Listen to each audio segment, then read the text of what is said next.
Hello, everyone. I hope everyone is doing well, and I hope we'll all have a wonderful Shabbos. In this week's parsha, we have the mitzvah of Shiluach HaKan, the mitzvah to shoo away the mother bird before taking the babies or the eggs that are in the nest. And it is about this mitzvah, there is a Mishnah in Maseches Brachos that has troubled our commentaries for as long as we know.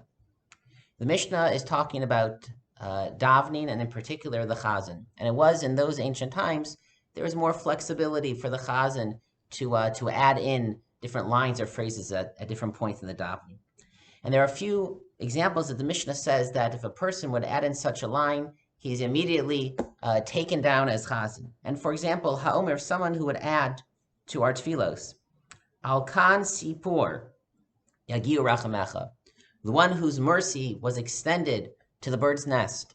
Hashem, you, the one who are merciful upon the mother bird, so too have mercy upon us.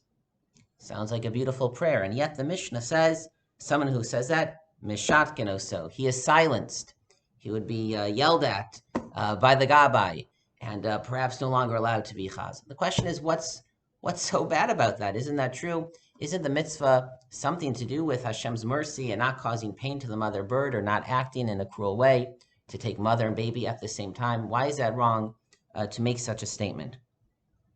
This opinion, before we see the later commentaries, how does the Gemara comment on this? The Gemara is also bothered. The Gemara says, what's so bad about this?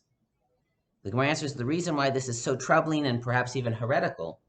Mipnei she'osa midosav shel kadosh baruch hu rachamim ve'enam ele gzeros. It's because this person is making the attributes, the commands of Hashem acts of mercy when they are decrees, seeming to say that the fundamental mistake here is it is saying that Hashem instructs us as an act of mercy to shoo the mother bird away when we should know that it is a decree, it is a law, it is a command.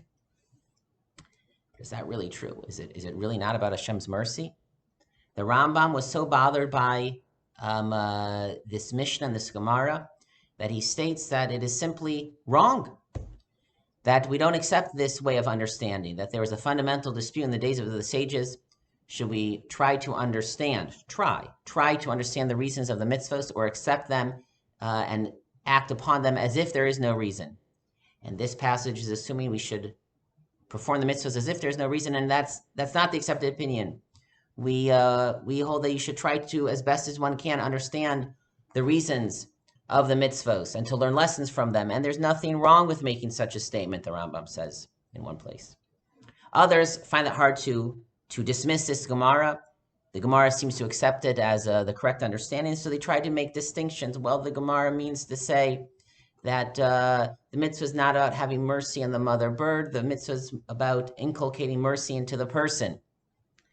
These distinctions are somewhat forced, and it doesn't seem to be the simple reading of the Gemara.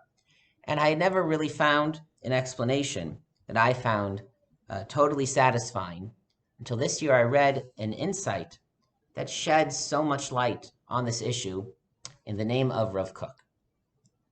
Rav Kook explains as follows, with again this very deep fundamental insight. Hashem expresses himself to us, shows his face to us in more than one way, and we serve Hashem in more than one way. When we daven to Hashem, we should feel that we're in the presence of the one who is our merciful parent, who loves us, who only wants to do good for us. And if right now he is testing us or even punishing us, chas v'shalom, he really doesn't want to. And if we beg and we plead and we open our heart to him, we can change his mind and we can get him to be merciful for us.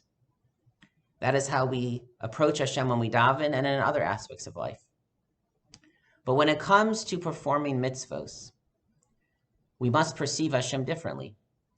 We must see Hashem as the one who commands, as the one who demands, as the one who, once he says it, that's it. You cannot change his mind. You cannot change the mitzvos. You cannot undo it. If we are commanded, we must do it. And we try our best. Sometimes we don't live up to the expectations. It's a fundamentally different way of seeing it, and sometimes we experience life that way. We feel Hashem has commanded us, and it cannot be changed, and we just have to do our best to deal with it. Hashem shows himself in both of those ways. Both are true, even if they are contradictory or opposites. Kook explains, this Mishnah never states that one cannot explain the mitzvah and say that the reason for the mitzvah is to show mercy upon the mother bird or to inculcate mercy into us. The Mishnah only states that it is wrong to make such a statement in the context of tefillah, in the context of davening, of being a chazan. The issue here is not the reason for the mitzvah. The issue is, how do we perceive Hashem? And there are two different worlds.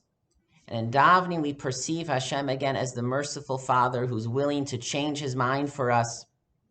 And in that context, it's wrong to bring into a mitzvah. It's co-opting the mitzvah perspective.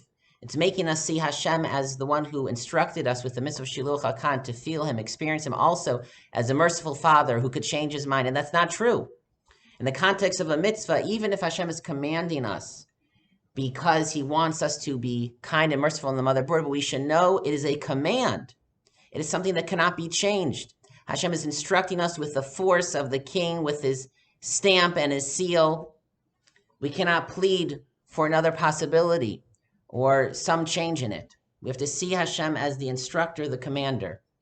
And so it's wrong to merge, to intermingle, to co-opt and subsume Hashem, the commander, into Hashem as the loving Father, and basically obliterate Hashem as a commander.